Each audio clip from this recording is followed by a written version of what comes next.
Hi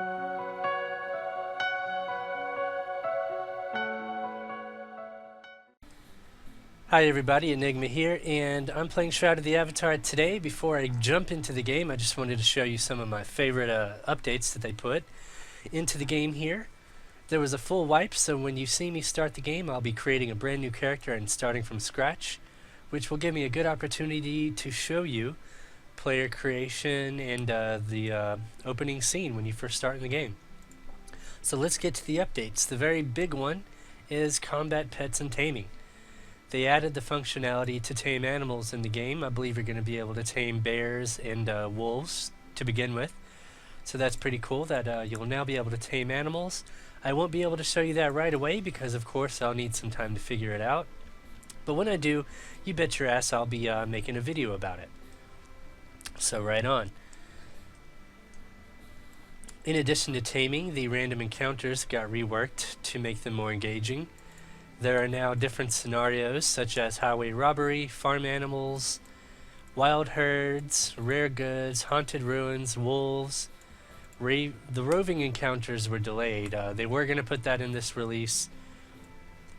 Basically, that was where you would be able to see the encounters on the map so that you can avoid them if you wanted to, or go straight to them and get involved with them, but they had to push that back. Which is okay with me, I don't really mind. I don't really care too much about that. But the next thing they did is player-owned vendors. You can now put a vendor on your property to sell the goods that you collect while adventuring, which is really cool. It'll make it easier to sell your stuff. In the spells and skills section, they expanded archery to have the free attack mode. If you were an archer before, and you were interested in trying the free attack mode, you couldn't because it was really limited to melee characters. But now there is the option to do that with archery, so that's pretty cool. And also, when it comes to the free attack mode, they added free attack charging. The free attack system now has a variable level of charge based on weapon used. Bigger weapons will have a higher charge time. Damage is increased by 33% per bar filled. There is also an optional tick sound to help with timing if you do not want to have to take your eyes off the screen, but you still want to try charging your weapon. So that's pretty cool. Over that, they did an overhaul on the combat math. The to-hit and damage math was reworked for R20 to make things more deadly. Also, to-hit math for PvP was flattened out completely, so level is not used in the calculation.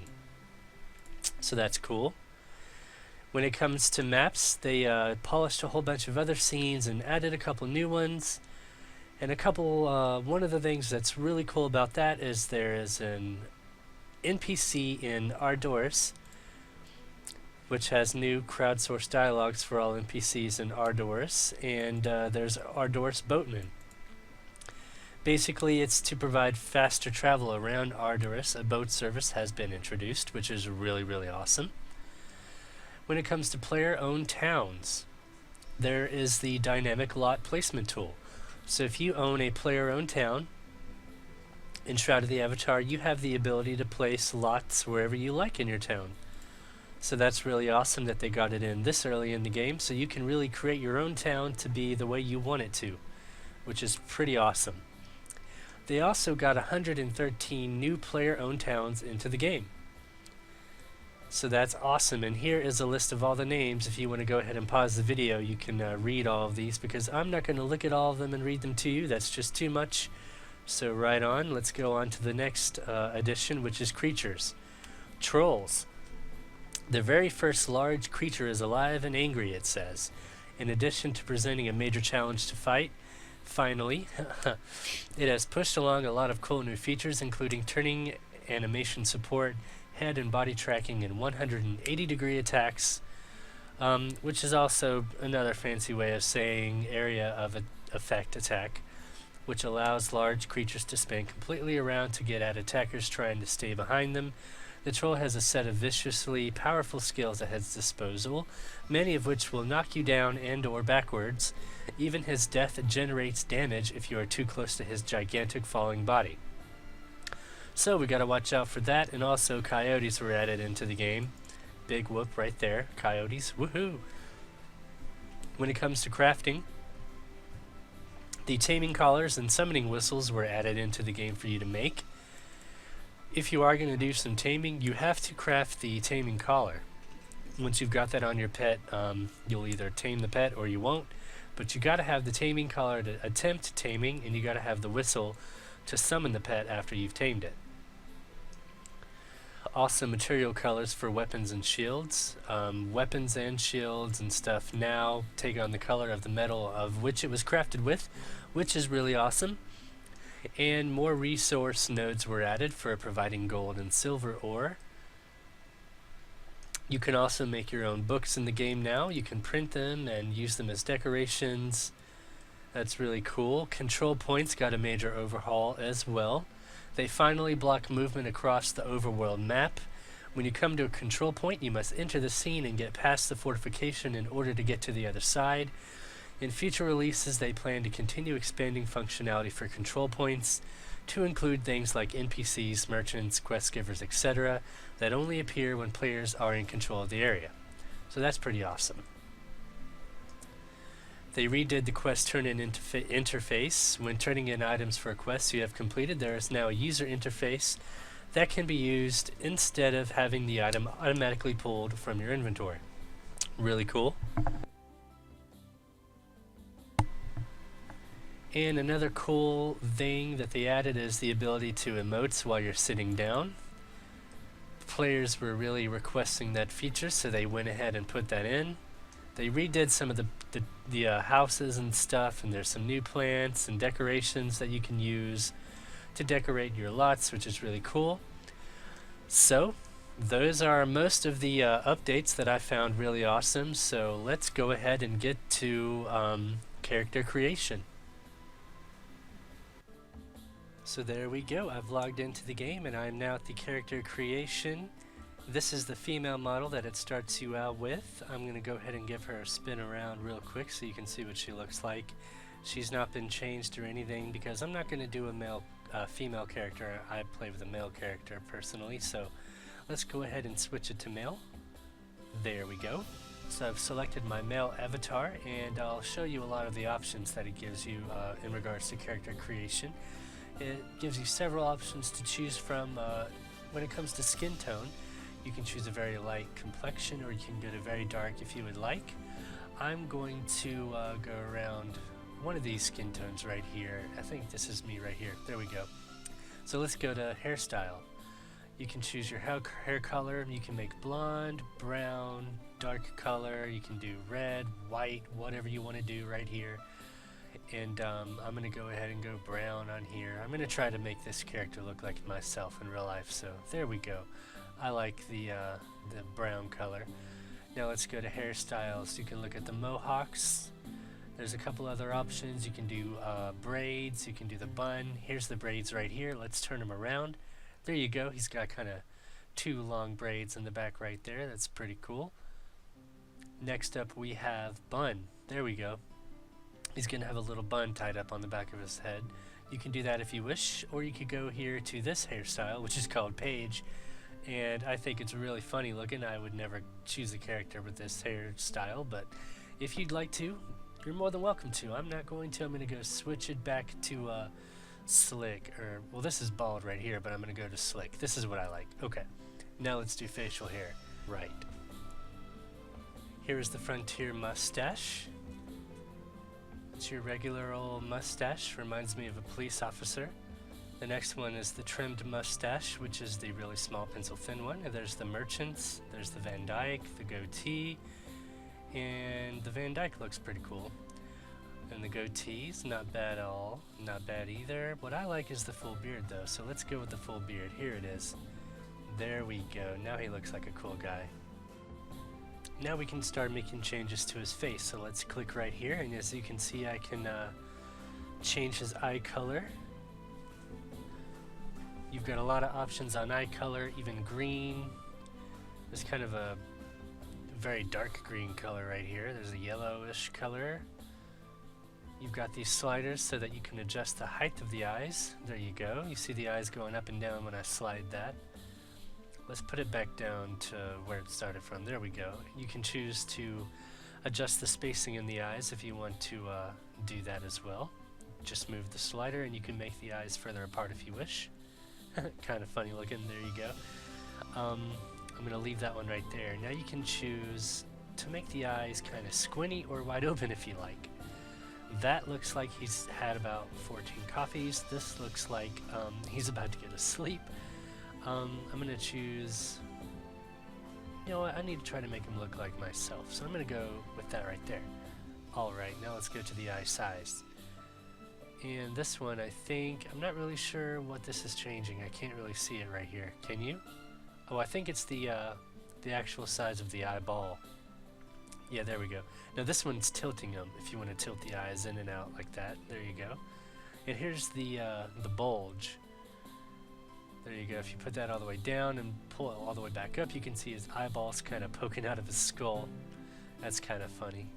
I'm just going to leave that there. And then you can choose the iris, which is you can make it really big or really small, whichever you choose. I'm going to choose, you know what? I'm just going to make it really big. There we go. All right. I like that. Okay. What's the next thing we have to choose? Oh, I didn't select the color that I wanted. I'm going to go blue, I think. There we go. I want its eyes to stand out, so I don't want the green, I don't want the ugly green, I don't want the yellow. I'm going to go with blue. I'm going to go with this blue right here. There we go. I like that one. Alright. Let's go to the next option, which is the nose. Here you can choose the nose width. You can kind of see it moving right there. It's getting wider and smaller. The next slider allows you to adjust the bridge. You can see it's a subtle change, but it does make a change when you move this slider. Alright, and the next option is the nose top bridge width. Now you can see it kind of getting a little bit wider up there, closer to where the eyes are. That's cool. And now let's turn him to the side and you can change the length of his nose. Oh, there we go. I kind of like, that's too small, I think, right there. Let's put it back up to this. There we go. Yeah, okay, let's leave it there. The bridge protrusion. This is probably going to stick out really far if we move it all the way up. Oh, do you see that? It kind of looks like... That's funny. Okay, I'm going to move that back down towards the middle. There we go, that looks better. And now we can make the tip of the nose protrude out if we like. It looks like someone socked him right in the nose and his nose is just dented in. Let's move that back up to here. There we go. Right on. Now the nose tip shape. You can make it rounder or you can make it smaller. Let's kind of move him to the side so you can see a different angle. There we go.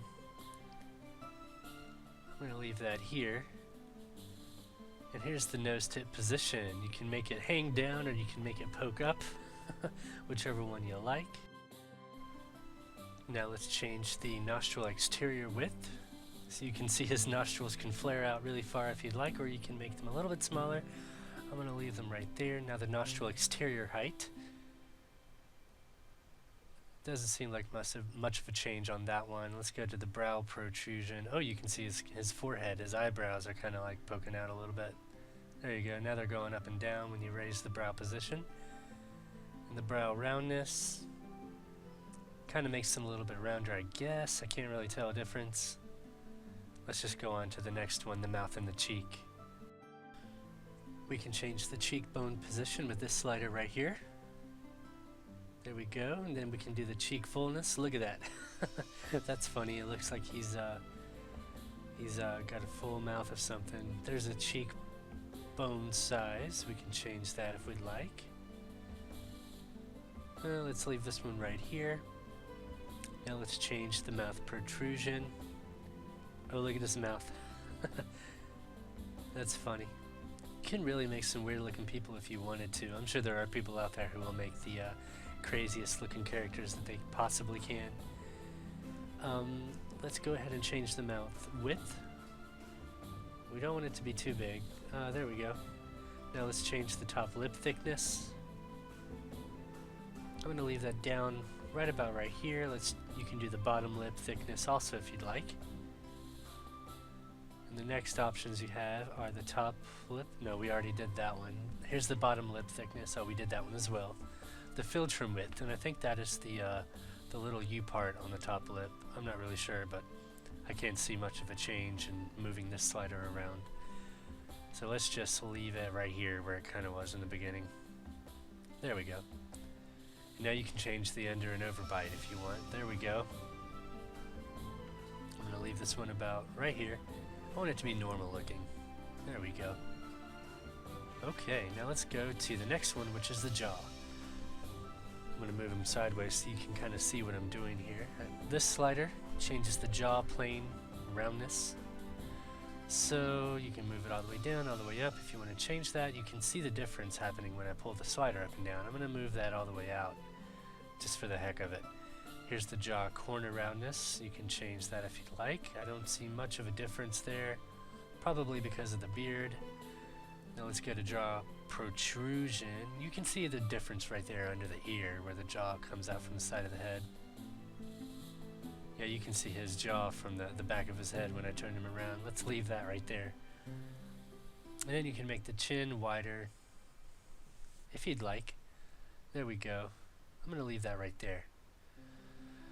Alright, so those are most of the options that you can change when creating your character. I'm going to go back to the main page right here, and one thing I did not do is put my name. So I'm going to name him Enigma first name, last name Wins. There we go, and you can change the character size right here if you want him to be really small or if you want him to be a really big guy. I'm going to do right here, because I'm not really a small guy, but I'm not a huge guy. But you know what? I want to be a huge guy. There we go. Let's make him as big as we can do. It says my name is valid. So all we have to do now is create the character, and there we go. That was character creation on Shroud of the Avatar. And after you select the Create Character button, after a short loading screen, you are sent to Solace Bridge. As you can see, the scene name Battle of Solace Bridge is here, and we're asked to talk to Edvard the Wanderer. Alright, and Edvard says, "Hello, traveler. I am Edvard, a wandering bard of some renown, and whoever you may be, you seem to have picked a most interesting time to visit Solace Bridge. There has been a battle here recently, you see. An army of undead have put this trading post on the torch." Yada yada yada. He's going to say, luckily there's a sword over there, so he's going to pretty much just show us how to equip a weapon. To end this conversation, you can type goodbye or press the escape key twice, and you can also select the X. Alright, I'm just going to close these little hints and tips that pop up here on the screen because I don't need them because I've been playing this game for a while now. There we go. Over here behind Edvard, you can see there's a sword on this little sword stand. When you click and drag that onto your person, it automatically equips it. You can see it right there. It did not show up in my inventory because it equipped it on my paper doll. So there we go. It wants us to pull out the sword and use it on the training dummy right up here ahead. So let's go ahead and do that. You can hit the Z key on your keyboard and that will pull out your weapon. Ooh, this place is on fire. There really was a battle here, wasn't there? He wasn't lying, that Edvard. Okay, so let's go ahead and attack that training dummy. There it is. Hit Z. Now let's whack it a few times, and it wants us to try out our abilities, so after you've done that for a little bit, it's time to move on. Over here is the exit to the scene, and you're able to loot the dead bodies here. So here is Quincy's broken sword. You're going to want to take that. That is needed for a quest later on. You've got about 225 gold to take, and there's a letter from Emily. We'll read that in just a moment. I'm going to go ahead and loot this stuff. Let's take the gold. Let's take the letter. Alright, now let's read the letter. You gotta go to the second page by clicking the little thing right here in the bottom right corner. It says, "Dear Quincy, my love, I hope you are able to take leave off your duty soon. How many people do they need watching that silly bridge anyway? Nothing ever happens there. I am staying in Soultown this month while waiting for Uncle Oren's caravan from Graff Island. Do come see me, won't you? It's not that far, and surely they can understand if you take a day or 3 off from watch. I miss you terribly, and I hope you come back to me soon. XOXOXOXO, Emily. So after you're done doing that, click this switch right here and it will open the gate, and now your objective is to get across this bridge where you will find Edvard awaiting and giving you further instruction. Now you will see some more dead bodies along this bridge because, like they said, there was a battle here, so that's a good opportunity to loot them and get some extra gold and some extra equipment like the shield that I just picked up. That'll help you out when you're fighting the skeletons as you make your way across this bridge. Alright, so let's go ahead and hit Z right after we get lined up with the skeleton right here. I'm just going to take a look off. It looks like everything's burning out in the background. This is really cool. So okay, let's take on the skeleton. I'm going to run up. We're going to start auto-attacking. Oh, I did a lot of damage with my basic attack. My ability killed him really quickly. He's dead. So let's go ahead and loot the skeleton. Let's take his gold and his rusty sword, because you can sell the rusty sword later on when you are at a merchant. So let's go ahead and grab that, throw it in our inventory. There we go. Now there is something else I would like to show you. If you don't like this style of inventory, you can go... See, this is the regular inventory that you have right here, but you can go into the options, and under the game setting, there is use list inventory mode. If you select that box, your corpses will now look like this, and there will be a handy dandy take all button, which I find very useful. Alright, so now we've made it across the bridge, and we're going to talk to Edvard. He's going to say, thanks for dealing with the skeletons for me, my friend. I'm going to help you get out of here. Speaking of which, I have found a boat for you. So, you can see that boat is underlined. You can either hit boat by clicking it or typing it in. He says, I plan to stay here a bit and try to divine the purpose for the undead. But if your destiny lies elsewhere, I think, in that boat under the bridge, it'll take you to Soul Town directly, where you will meet with a guard from Ardoris named Stanley. Once you do, I have a favor to ask you. So he's going to give us a little quest here. Let's click on this. It says, kindly give Stanley this notebook with my observations, if you would. I do think someone should know what happened here. A fair warning, you see, the maps with my notes you can keep. I suspect you will need them. Items added to your inventory: map of Ardoris, Edvard's notes on Solace Bridge, and the map of Soul Town. And then if you click on Stanley, he'll go into a bit more depth about the Stanley character. It says he's a good sort, dependable, older, knows which end of the spear to stick at things. Do take my notes to him with all possible haste. He will know what to do, I think. Alright, so that's our first objective, is to get on this boat and go to Soul Town. So once you're done talking to him, go around to the other side of this bridge right here, and you'll find the boat right down here at the river. Double click that boat.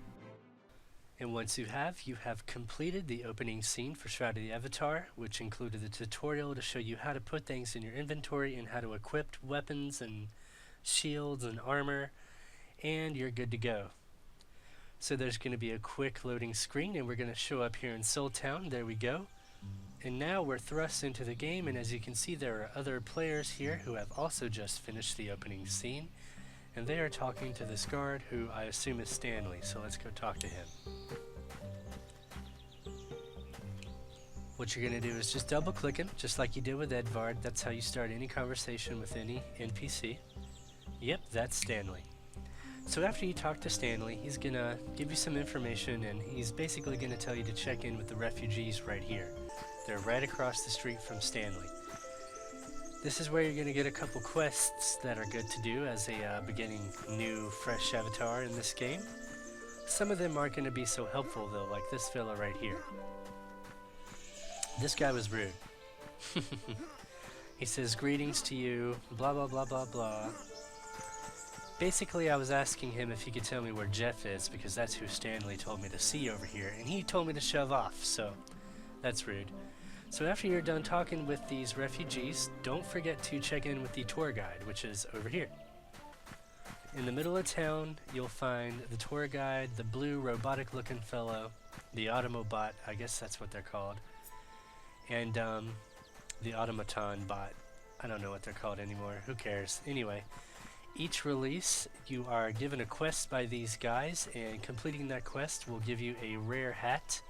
And I say they're rare because while you can get them now, after this release is over, when release 21 comes, you will not be able to obtain that hat anymore. So it's important to get in the game now and collect those hats, because later on they're going to be worth a lot in the game.